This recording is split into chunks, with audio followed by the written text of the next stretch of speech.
One, two, three, ya. Muy buenas tardes, bienvenidos a este supercurso de innovación sobre tomografía. Y el día de hoy vamos a hacer un pequeño repaso de todo lo que hemos visto de tomografía. Entonces, para eso vamos a comenzar con el libro de Pucho, ¿verdad? Que nos ha ayudado mucho en este recorrido, además de las otras referencias que hemos visto. Entonces, en general, para definir lo que es la tomografía computarizada, recordemos para qué sirve, ¿verdad? Entonces, nosotros observábamos que con los rayos X convencionales sucedía que teníamos una imagen en dos dimensiones, ¿verdad? En la cual no se podía distinguir, por ejemplo, un tejido que estaba delante de uno que estaba atrás.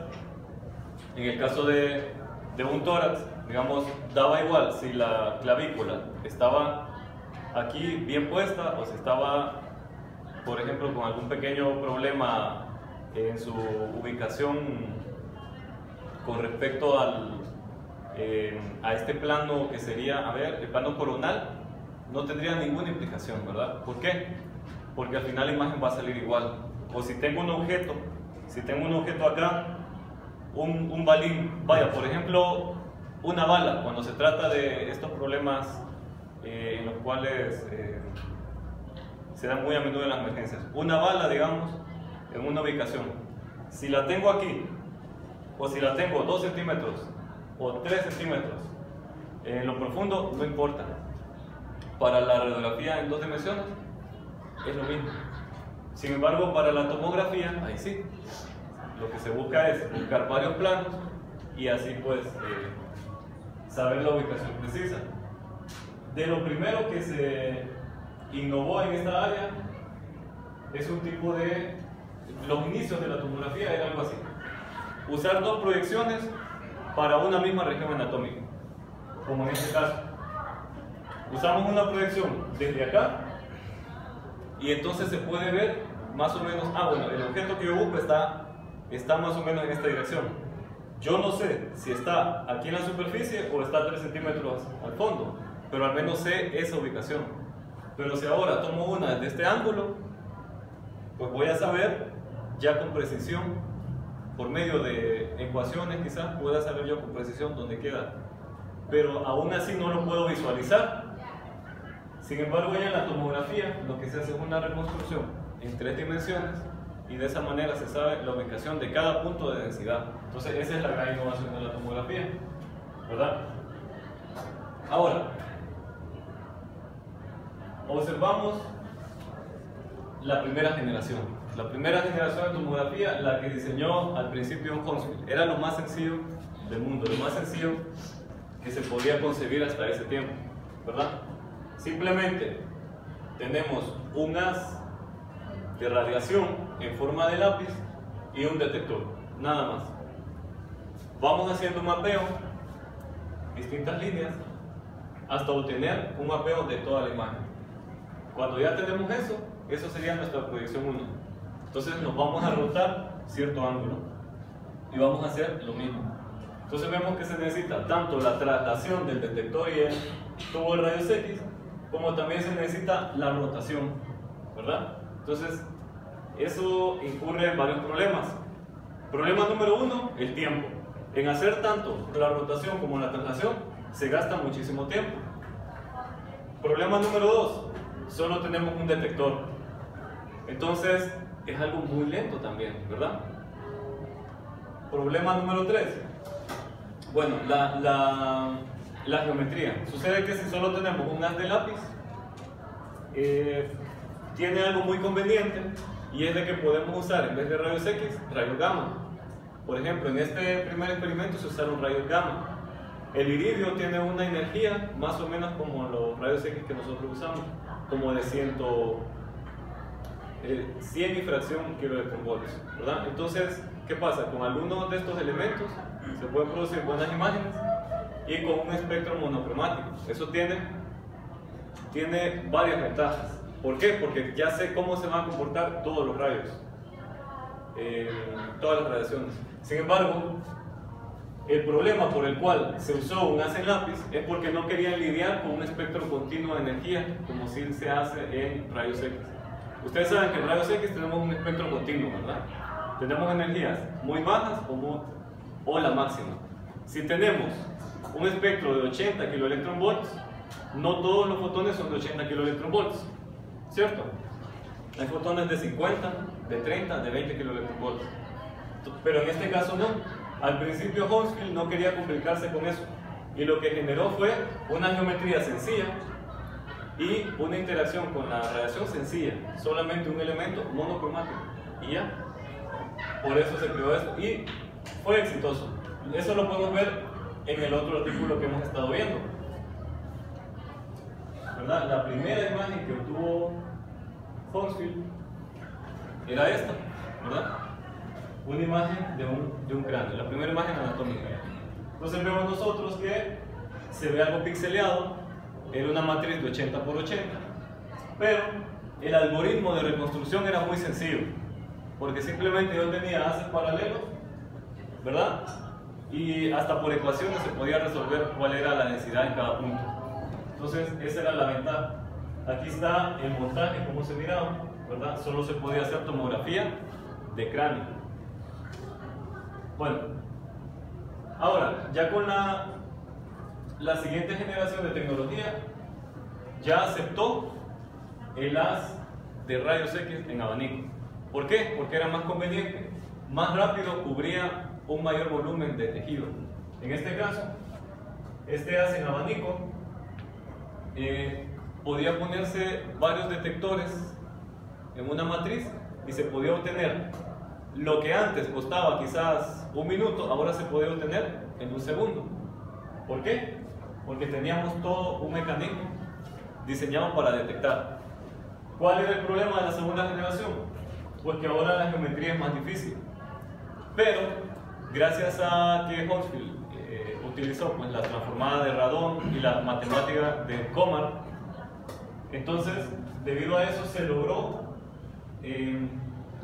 entender bien esta geometría y así avanzar muchísimo en el diseño, ¿verdad? Siempre había un mecanismo de traslación y un mecanismo de rotación. Sin embargo, era mucho más rápido. Y luego en la tercera generación, pues se dieron cuenta de todo el atraso que generaba el estar trasladando, luego rotando, trasladando, luego rotando. Entonces era una cosa muy compleja, muy complicada.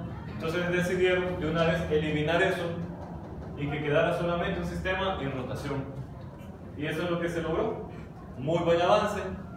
Ya las imágenes se lograron obtener en menos de un segundo, pero con problemas también en cuanto a la calibración de los detectores. Los detectores tenían que estar perfectamente calibrados, porque si no, si uno tenía una calibración distinta que el otro, se generaba, ¿qué cosa? ¿Alguien? ¿Qué artefacto se generaba cuando un detector está mal calibrado? Vaya, aquí, el alumno. ¿Sí? El anillo. Exactamente, ¿verdad? El artefacto de anillo, que aquí lo ilustra muy bien el Bucho. A ver, ¿dónde está? Aquí lo ilustran, ¿verdad? Tenemos que, básicamente, como los detectores hacen una rotación junto con el tubo de rayos X, entonces sucede que el mismo detector va a generar como un mismo anillo. Y si un detector tiene distinta calibración que otro, se va a ver un anillo más blanco, un anillo más oscuro. Entonces, ese era el problema, ¿verdad? Luego, pues mejoraron la forma de calibrar los detectores y también mejoraron el diseño de la tercera generación y ese problema se eliminó. Ahora, otro elemento es que cuando tenemos nosotros un haz en forma de abanico, por lo regular, ese haz en forma de abanico llega hasta los bordes del cuerpo humano que se está estudiando. Y entonces por eso, como en los bordes hay menos tejido, se necesita compensar eso con ese filtro. Filtro en España se llama filtro de pajarita y aquí en Latinoamérica se llamaría más como filtro de corbatín, ¿verdad? Que nosotros conocemos más esa corbata como un corbatín. ¿verdad? Entonces así, aquí hay más densidad, entonces eso compensa que aquí no haya tejido a las orillas del cuerpo humano. Bien, luego la cuarta generación, ¿qué es lo que vemos? Básicamente dijeron, pero es que esto de que se estén moviendo tanto los detectores como el tubo de rayos X genera el artefacto de anillo. La mejor forma de resolverlo es que cada detector sea independiente, que tenga unos datos independientes del movimiento del tubo. Entonces eso lo logramos si generamos un anillo de puros detectores y que a lo largo del tubo de rayos X, del recorrido del tubo de rayos X, distintos detectores vayan generando la señal y generando la imagen. Entonces eso fue un logro muy importante, pero se gastaba mucho dinero. ¿Por qué? Un anillo de detectores es más caro que simplemente un arco de detectores. Entonces por eso esta cuarta generación no siguió mucho y hasta ahí la pararon y generaron las demás, que lo podemos ver en el otro artículo, ¿verdad? En este artículo hablan de todas las generaciones, ¿verdad?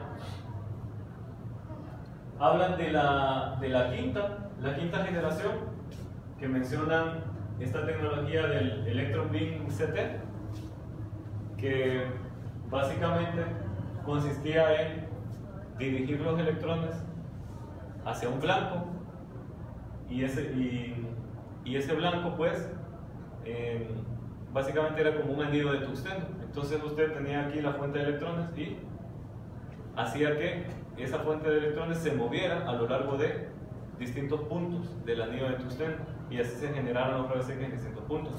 Pero necesitaba una gran carcasa que protegiera la fuga de los rayos X y la verdad que era carísimo esto. Entonces eso se podría decir quinta generación, pero no prosperó mucho por el costo. Y luego la otra, que es la DSR, Dynamic Spatial Reconstruction. Entonces en esta, ¿qué es lo especial? No solamente el tubo de rayos X, sino que hay varios tubos de rayos X y se genera pues una resolución isotrópica y muy buena. Pero ¿qué es lo que pasa? Una gran cantidad de datos y un costo exorbitante. Entonces también esa quinta generación no prosperó mucho. Y luego viene la sexta, ¿verdad? Que sería algo parecido a lo que usamos. Sería tomografía helicoidal.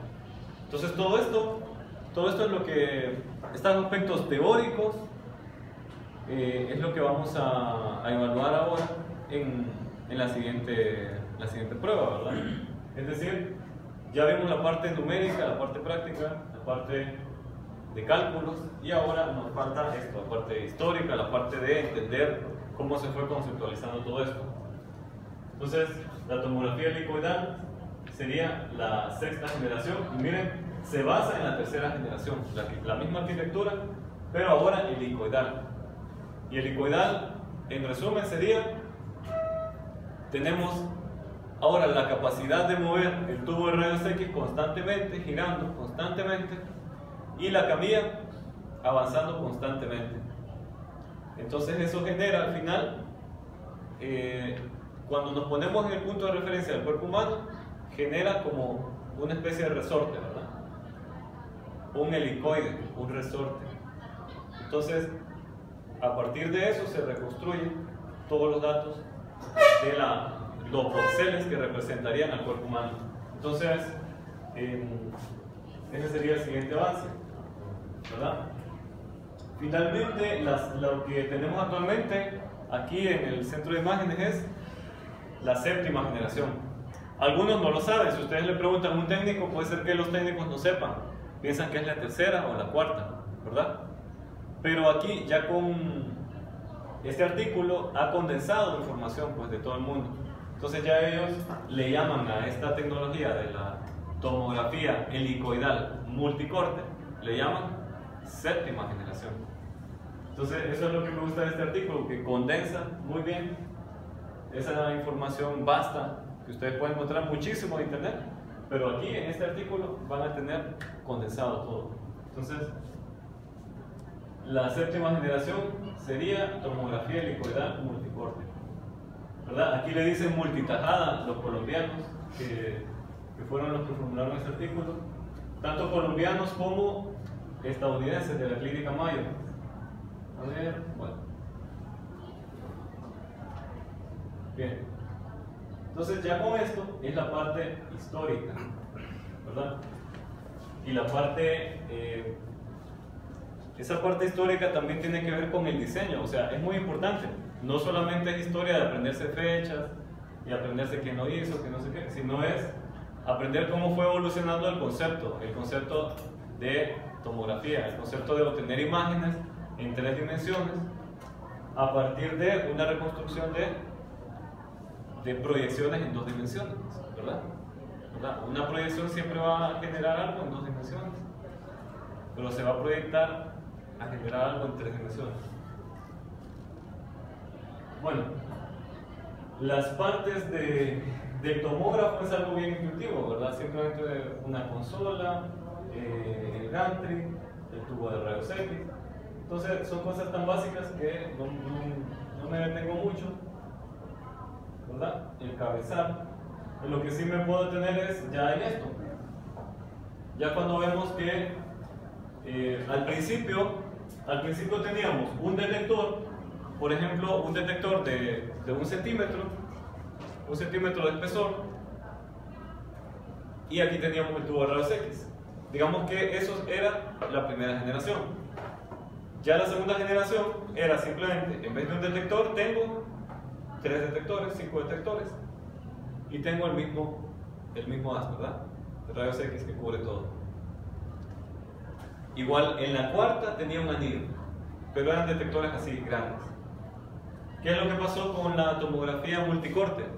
Multitajada, como dicen ellos. Simplemente, miren, en vez de un detector, voy a poner muchos detectores. Entonces aquí, en estos 5 centímetros, 10 centímetros, voy a tener 64 detectores, 128 detectores, ¿verdad? 320 detectores, ¿verdad? En un rango así. Entonces, ¿qué pasa? Sucede de que el haz de rayos X, ustedes saben de que no está limitado a 1 milímetro, a 10 centímetros. El haz de rayos X, si yo lo pongo a una distancia de 100 centímetros, eso puede extenderse quizás 50 centímetros de ancho, algo así.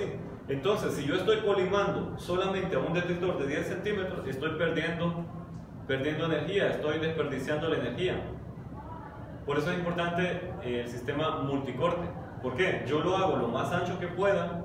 Este haz puedo hacerlo de 20 centímetros, hasta 30 centímetros lo puedo hacer de ancho. Y pongo detectores en todo eso, pongo 320 detectores en todo eso. Entonces, si pongo ese montón de detectores, casi con cada uno se va a ir generando un helicoide de datos, un resorte de datos, ¿verdad? Y entonces, así estoy aprovechando los 30 centímetros que me da el tubo de rayos X, y además lo puedo extender a un campo de visión lo más grande que pueda. Pongo todo eso lleno de detectores, una gran matriz, y entonces sucede que apenas doy una vuelta, ¿qué va a pasar? Ya he cubierto 30 centímetros. Doy otra vuelta y he cubierto 60 centímetros. Entonces, súper rápido puedo generar imágenes. En menos de un segundo genero una súper cantidad de imágenes. Entonces, esto que está aquí, entiendan ustedes como una cantidad de píxeles. Aquí se generan una mayor resolución en la imagen gracias a esta cantidad de detectores, y no es necesario colimar tanto. Por ejemplo, aquí ustedes ven, se está desperdiciando un montón de radiación, un montón de energía. Vemos que lo único que detecta es este pedacito, ¿verdad? Pero si nosotros usamos la tecnología multicorte, podemos poner 5 de estos y aprovechar todo el haz de radiación, ¿verdad? Además, lo colimamos bien antes de que llegue el paciente, y lo colimamos bien después de salir del paciente, y así aprovechamos toda la energía posible, ¿verdad? Bueno, corte.